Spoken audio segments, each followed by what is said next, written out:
अस्सलाम वालेकुम। मेरा नाम प्रोफेसर डॉक्टर फसील यास्मीन है और मैं एक कंसल्टेंट गायनाकोलॉजिस्ट हूँ और इनफर्टिलिटी के शोबे से गुज़िश्ता 10 साल से ज़्यादा एक्सपीरियंस है।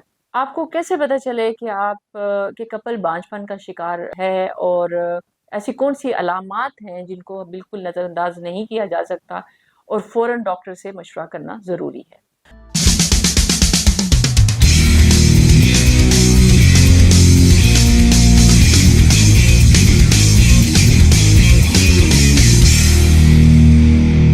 बांझपन क्या है? बांझपन ये एक ऐसी हालत है कि जिसमें कपल बगैर किसी एहतियाती तदाबीर के 1 साल तक मुसलसल जिनसी ताल्लुकात के बावजूद प्रेग्नेंट होने से कासिर हैं।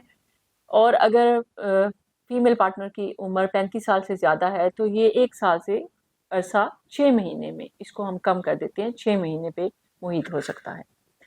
अब आया ऐसी कौन सी अलामात हैं कि जिसकी वजह से कपल को अंदाज़ा हो कि कहीं हम बांझपन की तरफ तो नहीं जा रहे। इसमें हम सबसे पहले देख लेते हैं कि वो कौन सी अलामात हैं जो कि ख़वातीन में ज़ाहिर होती हैं जिससे कि बांझपन की तरफ निशानदेही हो सकती है। इसमें सबसे इम्पॉर्टेंट है कि माहवारी का बेकायदा होना, इर्रेगुलर हो जाना, टाइम से पहले आ जाना या फिर पॉजेज आ जाने, 2-2, 3-3 माह के बाद हो रहे हैं पीरियड्स। तो ये हार्मोनल इम्बैलेंस को शो करता है जिसमें आजकल बहुत ज़्यादा इम्पॉर्टेंट या बहुत ज़्यादा कॉमन जो देखा गया है वो पीसीओएस है और थायराइड इश्यूज हैं। नंबर 2, मेंसेस के दौरान दर्द का एहसास होना या फिर जिनसी तल्लुकात के दौरान दर्द का शदीद दर्द महसूस होना, ये भी एबनॉर्मल है। इसमें एंडोमेट्रियोसिस हो सकती है, इसके अलावा फाइब्रॉइड्स और पीआईडी भी हो सकती है। इसके अलावा वज़न में अचानक तब्दीलियाँ, एकदम से वज़न बढ़ जाना या कम हो जाना, ये दोनों एबनॉर्मल है। वज़न का एकदम से बढ़ जाना पीसीओएस में बहुत कॉमन है, थायराइड में कॉमन है और इसके इसी तरीके से अगर वज़न बहुत ज़्यादा कम हो जाए तो ये भी ओवुलेशन को मुतासर करता है। उम्र का असर भी बहुत ज़्यादा देखा गया है। अगर फीमेल की एज 35 साल से ज़्यादा है तो इसमें अंडों की क्वालिटी और क्वांटिटी, यानी कि अंडों की क्वालिटी, उसमें अंडों की बनावट और जो बेहतरीन एग्स हैं वो उसका नंबर भी कम हो जाता है। इसलिए एज का बहुत ज़्यादा रोल है ख़वातीन के बांझपन पे।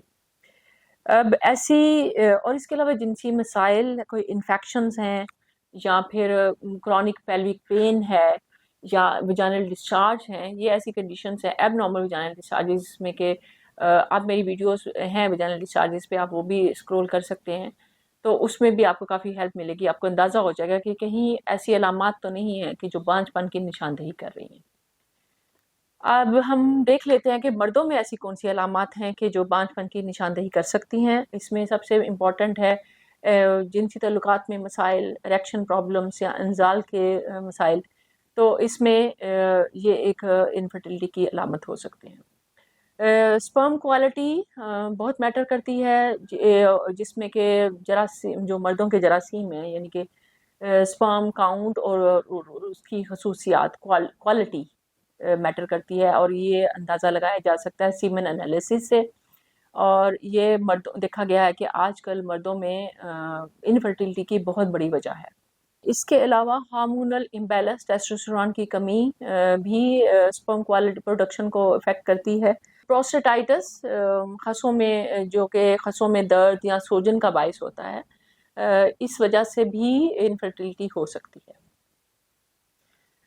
अब ऐसी कौन सी अलामात या कंडीशंस हैं कि जो दोनों में कॉमन देखी जा सकती हैं, जैसे कि सर्जरी, अगर कोई तौलीदी अज़ा के पास कोई सर्जरी हुई है, कीमोथेरेपी या रेडियोथेरेपी है, जिसकी वजह से तौलीदी अज़ा मुतासर होते हैं और इनफर्टिलिटी हो सकती है।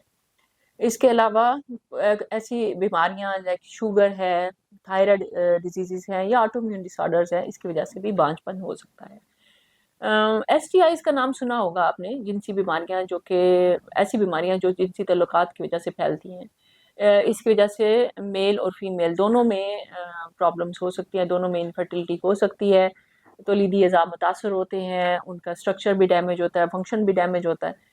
तो अगर ये टाइम से ट्रीट ना की जाए तो ये परमानेंट डैमेज हो सकता है जिसकी वजह से इनफर्टिलिटी हो सकती है। तो یہاں یہ بات ذہن نشین رکھنا بہت ضروری ہے کہ یہ بانجھ پن کا مسئلہ واقعی ایک چیلنجنگ ہے. جذباتی مسائل کے شکار ہو جاتے ہیں، مینٹل ہیلتھ ایشوز ہو جاتے ہیں، سائیکولوجیکل اسپیکٹس بھی ہیں اس کے بہت زیادہ. ابھی اس میں امپورٹنٹ یہ ہے کہ آپ نے اب جب کہ اس طرح کی ایب نارمل کنڈیشنز ہوں تو فوراً سے ڈاکٹر سے رجوع کریں. اور اگر 1 سال کے مسلسل تعلقات کے باوجود بغیر کسی پروٹیکشن کے اور بغیر کسی بیماری کے پریگننسی نہیں ہو رہی تو اس میں ڈاکٹر سے ضرور رابطہ کریں.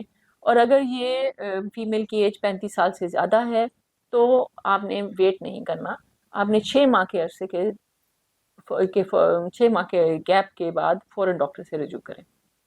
اور یہ جو میں نے کنڈیشنز بتائی ہیں، یہ اگر کنڈیشنز ہیں تو اس میں آپ نے 1 سال کا اور 6 ماہ کا بھی ویٹ نہیں کرنا، آپ نے فوراً ڈاکٹر سے رجوع کرنا ہے. یہ انفرٹیلٹی والا پرابلم کپلز کے لیے بہت چیلنجنگ ہو سکتا ہے. اس دوران اپنے آپ کو ریلیکس رکھیں، خوش رہیں، لوگوں سے ملیں، ایسے لوگوں سے ملیں جو کہ انفرٹیلٹی کا شکار تھے اور پھر ان کے میں اللہ تعالیٰ نے ان کو اولاد نوازی. یہ پازیٹیو انسپریشن ہوتی ہے، اس میں پازیٹیو انفارمیشن ہوتی ہے، آپ کی مینٹل ہیلتھ پہ اس کا بہت اچھا افیکٹ آتا ہے. اپنے آپ کو خوش رکھیں، ماحول سے جڑیں اور صحت مند غذا کھائیں اور خوش رہیں. Thank you.